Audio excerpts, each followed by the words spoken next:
Petrol, diesel, gas आणि जीवनावश्यक वस्तूंच्या वाढत्या दरांविरोधात ठाणे शहर काँग्रेसने बुधवारी अनोखे दोरखंड आंदोलन करत केंद्र सरकार विरोधात जोरदार घोषणाबाजी केली. शहरातील विविध पेट्रोल पंपांवर वाहनांना दोरखंड बांधून काँग्रेस कार्यकर्त्यांनी मोर्चा काढत महागाई विरोधात संताप व्यक्त केला. या आंदोलनाचे नेतृत्व ठाणे शहर जिल्हा काँग्रेसचे अध्यक्ष राहुल पिंगळे यांनी केले. शरीराला दोरखंड बांधून वाहन चालवत त्यांनी केंद्राच्या आर्थिक धोरणांचा निषेध नोंदवलाय. इंधन दरवाढ कमी करा, महागाई रोखा अशा घोषणांनी परिसर दणाणून गेला. इंधन दरवाढीमुळे वाहतूक खर्च वाढून भाजीपाला, अन्नधान्य आणि गॅसच्या किमती वाढल्याचा आरोप आंदोलनकर्त्यांनी केलाय. सामान्य नागरिकांचं आर्थिक बजेट कोलमडल्याचं सांगत केंद्र सरकारने करवाढ मागे घ्यावी, अन्यथा आणखीन तीव्र आंदोलन छेडण्यात असा इशारा काँग्रेसचे ठाणे शहर जिल्हा अध्यक्ष राहुल पिंगळे यांनी दिला आहे. बघा, पेट्रोल डिझेलचे भाव वाढल्यानंतर आपला बघण्याचा दृष्टिकोन असतो की वस्तूंचे भाव वाढतात आणि महिलांचं आर्थिक बजेट कोलमडतं. परंतु आता सध्या स्थितीमध्ये शेतकऱ्यांना पंप चालवण्यासाठी डिझेलची गरज आहे, परंतु ते डिझेल सुद्धा शेतकऱ्यांना उपलब्ध होत नाहीये.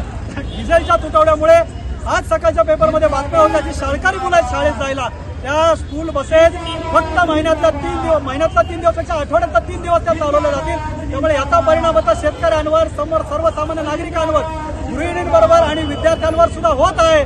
आणि अतिशय जुलमी पद्धतीची ही वाढ त्यांनी केलेली आहे. या मे महिन्यामध्ये त्यांनी 4थी दरवाढ केलेली आहे. मनमोहन सिंग सरकारच्या काळामध्ये अतिशय कमी व्याज दराने ते घेतलं जायचं आणि कमी दराने ते दिलं जायचं आणि ज्या बॅरलचा दर मनमोहन सिंगांच्या काळामध्ये होता त्याच दरामध्ये यांना मिळत आहे, परंतु अतिशय उच्च भावाने म्हणजे 100 त्या ठिकाणी क्रॉस केलेले आहे. हे सरकार प्रत्येक बाबतीमध्ये खोटं बोलतं. तुम्ही बघितलं असेल की डॉलरच्या तुलनेमध्ये रुपया काय घसरलेला आहे. जीडीपी बद्दल ते सांगतात, परंतु ते जीडीपीचे आकडे सुद्धा या ठिकाणी खोटं देतात. तर या ठिकाणी पेट्रोलच्या उपाययोजनेबद्दल सांगतात, ते सांगतात हॉर्मुझमध्ये युद्धजन्य परिस्थिती असल्यामुळे ही परिस्थिती निर्माण झालेली आहे, परंतु ते अत्यंत खोटं बोलत आहेत.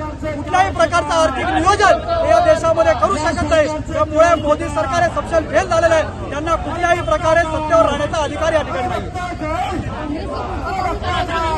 काँग्रेस ही जनतेसाठी नेहमी रस्त्यावर असते आणि आता सुद्धा आम्ही जनतेसाठी रस्त्यावर आहोत. जसं मनमोहन सिंग सरकारच्या काळामध्ये सबसिडी दिलेली आहे, या सरकारने तातडीने सबसिडी द्यावी. तुम्ही मला सांगा, अडाणी असतील, अंबानी असतील, मोठमोठे व्यापारी असतील, त्यांची कोट्यावधी रुपयाची कर्ज माफ केली जातात, परंतु कुठल्याही प्रकारची भूमिका या नरेंद्र मोदी सरकारची आम जनतेबद्दल दिसत नाही.